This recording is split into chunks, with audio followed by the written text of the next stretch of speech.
Urgent and honestly heavily underreported firmware update that is going to directly impact tens of millions of computers. If you run Linux, and specifically if you run it alongside Windows, you really need to pay attention to this one. The fundamental way your machine starts up is literally about to change, so we're going to break down exactly why this is happening and, more importantly, how you can prepare. Think about this number for a second, 32.88 million. That is the most conservative, credible estimate of worldwide Linux desktop users out there. So we're not just talking about some tiny niche community of hardcore tech enthusiasts here. This is a massive global population. We're talking students, developers, researchers, small business owners. And a huge chunk of these folks, especially those running dual boot setups, are squarely in the crosshairs of this deeply embedded hardware update. And here is the harsh reality of that update. On June 24th, a lot of dual boot machines are simply going to refuse to start. Period. This isn't just a quirky software glitch. Your computer won't just run a little slower or, lose a feature. It's a hard brick wall. The operating system that you deliberately chose, configured, and rely on every single day is going to hit a wall built by a Microsoft policy update. It will physically break the Linux boot process on machines that are running Windows alongside Linux. Moving on to part 2, understanding secure boot.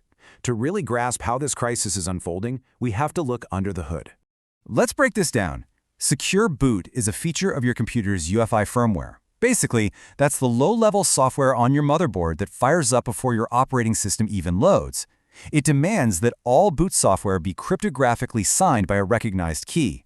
Think of it kind of like a high-security checkpoint. And its goal is actually perfectly sound. It's there to stop dangerous, malicious software like bootkits from sneaking into your system. But the incredibly vital detail here is that trusted key. Microsoft runs the Microsoft UEFI Certificate Authority.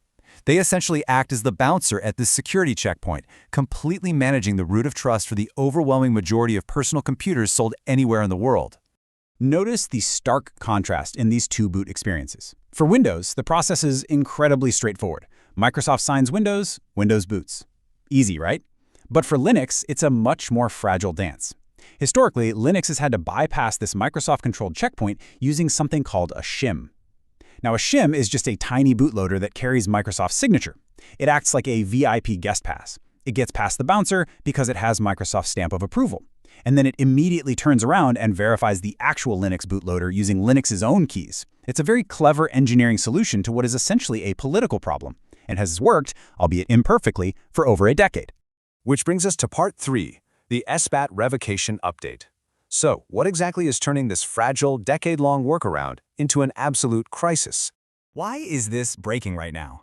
Well, Microsoft is deploying a Secure Boot Advanced Targeting Update, or SBAT for short, directly through Windows Update. Rather than attacking the SHIM directly by revoking its main signature, this update acts as a sudden, super strict ban list for specific older versions of the SHIM. So even if those SHIMs carry perfectly valid cryptographic signatures, the firmware is now going to be explicitly instructed to refuse to load them.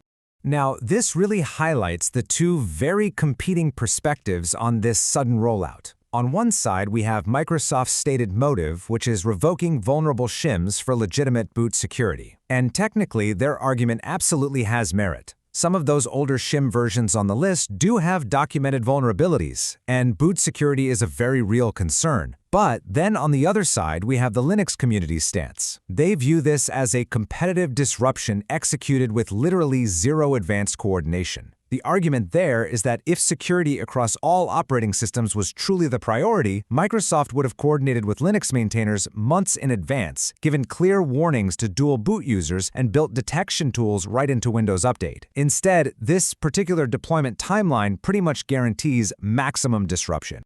Let's methodically walk through the exact preventative measures you need to execute right now.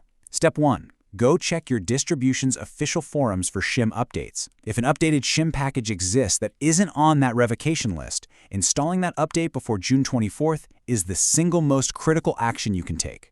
Step 2. Back up your Linux partition completely. Seriously, do this today. Use your distro's backup tools or a live USB with Clonezilla and just create a complete image on an external drive. Checking for those updates and backing up your data right now will literally save you hours of stressful recovery later. Step 3. Document your current UEFI firmware settings. Restart your machine, jump into the BIOS or UEFI, and just take a quick photo of your secure boot settings on your phone so you know exactly how everything is currently configured. Okay, moving on to execution and recovery. Step 1. Pause Windows Update immediately. Go into your Windows settings and set the absolute maximum available pause duration. This prevents the revocation list from landing on your machine in the first place and buys you vital time to get your SHIM updated. Step 2. If your distribution doesn't have an updated SHIM yet, you have to either temporarily disable Secure Boot entirely or enroll your own machine owner key, which is often called a MOKE, in the firmware so you can sign your own bootloader. Step 3. Prepare a Linux Live USB. If the absolute worst happens on June 24th and your computer refuses to boot, this USB drive is your ultimate lifeline. Because a live USB carries its own isolated boot environment, it will completely bypass the broken SHIM, allowing you to access your installed partition and actually follow the recovery documentation. Finally, Section 5, the battle for hardware control. Let's look at the big picture here. Let's zoom out from the technical steps for a second. This quote right here from the source material captures it perfectly. The fundamental question of whether your computer starts is not answered by you. It is answered by Microsoft. For a decade, developers and software freedom advocates have been warning that giving a single corporate entity absolute control over the root certificate and the boot layer of the world's PCs would have concrete consequences. What sounded to a lot of people like edge case paranoia 10 years ago is now becoming a very abrupt reality for tens of millions of users who are suddenly finding out that their hardware isn't quite as neutral as they thought. Which leaves us with this final, provocative question. Who actually controls whether your computer starts? Now, the long-term, structural solution to this issue isn't just downloading another SHIM update. It's the continued development of genuinely open, community-controlled firmware projects, stuff like Core Boot and LibreBoot. But for right now, the most important takeaway from this explainer is to just take action. Set aside 30 minutes tonight to run through those steps. Check for the SHIM updates, back up your partitions, and pause those Windows updates. Your files, your system, and your freedom to actually choose your own operating system are absolutely worth the effort.